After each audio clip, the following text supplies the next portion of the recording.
దేవుని నామమునకు మహిమ కలుగును గాక. ఈ వాక్యం వినుచున్న బిడ్డలందరినీ దేవుడు ఉచితంగా దీవించి ఆశీర్వదించును గాక. ఈ ఛానల్ని మీరు సబ్స్క్రైబ్ చేసుకోకపోతే ప్లీజ్ దయచేసి సబ్స్క్రైబ్ చేసుకోనండి. సామెతలు 1వ అధ్యాయం నుండి చదువుకుందామండి. దేవునికి మహిమ కలుగును గాక. ఆమె దావీదు కుమారుడును ఇశ్రాయేలు రాజునైన సొలొమోను సామెతలు. జ్ఞానమును ఉపదేశమును అభ్యసించుటకును వివేక సల్లాపములను గ్రహించుటకు నీతి న్యాయ యథార్థతలను అనుసరించుటయందు బుద్ధి కుశలత ఇచ్చు ఉపదేశము నొందుటకును జ్ఞానము లేని వారికి బుద్ధి కలిగించుటకును యవ్వనులకు తెలివియు వివేచనయు పుట్టించుటకును తగిన సామెతలు. జ్ఞానము గలవాడు విని పాండిత్యము వృద్ధి చేసుకును, వివేకము గలవాడు ఆలకించి నీతి సూత్రములను సంపాదించుకొనును. వీటి చేత సామెతలు భావసూచక విషయములను, జ్ఞానుల మాటలను, వారు చెప్పిన గూఢవాక్యములను జనులు గ్రహించుదురు. యెహోవాయందు భయభక్తులు కలిగియుండుట తెలివికి మూలము. మూర్ఖులు జ్ఞానమును ఉపదేశమును తిరస్కరించుదురు. నా కుమారుడా, నీ తండ్రి ఉపదేశము ఆలకింపుము, నీ తల్లి చెప్పు బోధను త్రోసివేయకుము. అవి నీ తలకు సొగసైన మాలికయు నీ కంఠమునకు హారములునై ఉండును. నా కుమారుడా, పాపులు నిన్ను ప్రేరేపింపగా ఒప్పుకోము. మాతో కూడా రమ్ము, మనము ప్రాణము తీయుటకై పొంచియుందము. నిర్దోషి అయిన యొక్కని పట్టుకునుటకు దాగియుందము. పాతాళపు మనుషులను మృంగివేయునట్లు వారి జీవముతోనే మృంగివేయుదము. సమాధిలోనికి దిగువారు మృంగబడినట్లు వారి పూర్ణ బలముతో నుండగా మనము వారిని మృంగివేయుదము రమ్ము అని వారు చెప్పునప్పుడు ఒప్పకము.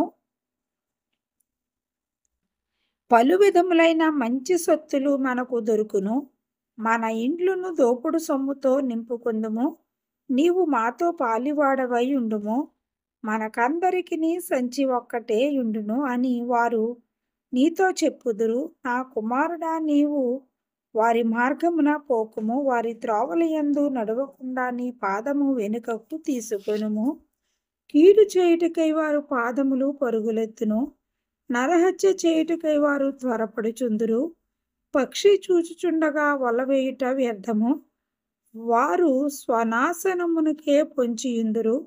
తమ్మును తామే పట్టుకొనుటకై దాగియుందురు. ఆశాపాతకులందరి గతి అట్టిదే. దానిని స్వీకరించి వారి ప్రాణము అది తీయును. జ్ఞానము వీధులలో కేకలు వేయుచున్నది. సంత వీధులలో బిగ్గరగా పలుకుచున్నది. గొప్ప సందడి గల స్థలములలో ప్రకటన చేయుచున్నది. పురద్వారములలోను పట్టణములలోను జ్ఞానము ప్రసరించుచు తెలియజేయుచున్నది. ఎట్లనగా, జ్ఞానము లేని వారలారా, మీరెన్నాళ్ళు జ్ఞానము లేని వారుగా ఉండగోరుదురు? అపహాసకులారా, మీరెన్నాళ్ళు అపహాసము చేయుచు ఆనందింతురు? బుద్ధిహీనులారా, మీరెన్నాళ్ళు జ్ఞానమును అసహ్యించుకొందురు? నా గద్దింపు విని తిరుగుడి, ఆలకించుడి. నా ఆత్మను మీ మీద కుమ్మరించుదును, నా ఉపదేశమును మీకు తెలిపెదను. నేను పిలువగా మీరు వినకపోతిరి, నా చేయి చాపగా ఎవరునూ లక్ష్య పెట్టకపోయిరి. నేను చెప్పిన బోధ ఏమియు మీరు వినక త్రోసివేసితిరి. నేను గద్దింపగా లోపడకపోతిని. కాబట్టి మీరు అపాయము కలిగినప్పుడు నేను నవ్వెదను, మీకు భయము వచ్చినప్పుడు నేను అపహాస్యము చేసేదను. భయము మీ మీదకి తుఫాను వలె వచ్చినప్పుడు, సుడిగాలి వచ్చినట్లు మీకు అపాయము కలిగినప్పుడు, మీకు కష్టమును దుఃఖమును ప్రాప్తించినప్పుడు నేను అపహాస్యము చేసేదను. అప్పుడు వారు నన్ను గూర్చి మొర్రపెట్టెదరు గాని నేను ప్రత్యుత్తరం ఇయ్యకుందును. నన్ను శ్రద్ధగా వెదికెదరు కానీ వారికి నేను కనబడకుందును. జ్ఞానము వారికి అసహ్యమాయెను. యెహోవాయందు భయభక్తులు కలిగి ఉండుట వారికి ఇష్టము లేకపోయెను. నా ఆలోచన విననొల్లకపోయిరి. నా గద్దింపును వారు కేవలము తృణీకరించిరి.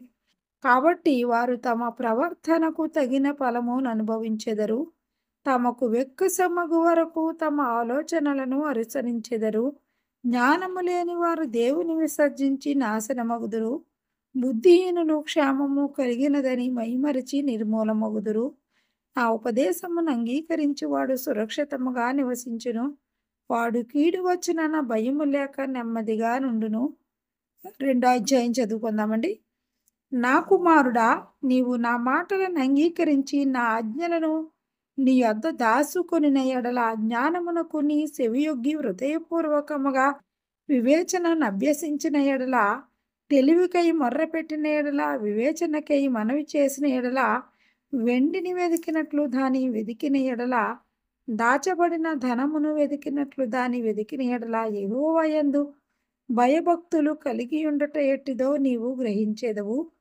దేవుని గూర్చిన విజ్ఞానము నీకు లభించును. యెహోవాయే జ్ఞానమిచ్చువాడు. తెలివియు వివేచనయు ఆయన నోట నుండి వచ్చును. ఆయన యథార్థవంతులను వర్ధిల్లజేయును. యుక్త మార్గము తప్పక నడుచుకుని వారికి ఆయన కేడెముగానున్నాడు. న్యాయము తప్పిపోకుండా ఆయన కనిపెట్టును. తన భక్తుల ప్రవర్తనను ఆయన కాచును. అప్పుడు నీతి న్యాయములను, యథార్థతను, ప్రతి సన్మార్గమును నీవు తెలుసుకొందువు. జ్ఞానము నీ హృదయమున చొచ్చును. తెలివి నీకు మనోహరముగా నుండును. బుద్ధి నిన్ను కాపాడును. వివేచన నీకు కావలికాయను. అది దుష్టుల మార్గము నుండి, మూర్ఖముగా మాట్లాడు వారి చేతిలో నుండి నిన్ను రక్షించును. అట్టివారు చీకటి త్రోవలలో నడవవలెనని యథార్థ మార్గములను విడిచిపెట్టెదరు. కీడు చేయ సంతోషించుదురు. అతి మూర్ఖుల ప్రవర్తన యందు ఉల్లసించుదురు. వారు నడుచుకున్న త్రోవలు వంకరివి. వారు కుటిల వర్తనులు. మరియు అది జారా స్త్రీ నుండి, మృదువుగా మాటలాడు పరస్త్రీ నుండి నిన్ను రక్షించును. అట్టి స్త్రీ తన యవ్వన కాలపు ప్రియుని విడిచినది, తన దేవుని నిబంధనను మరుచినది.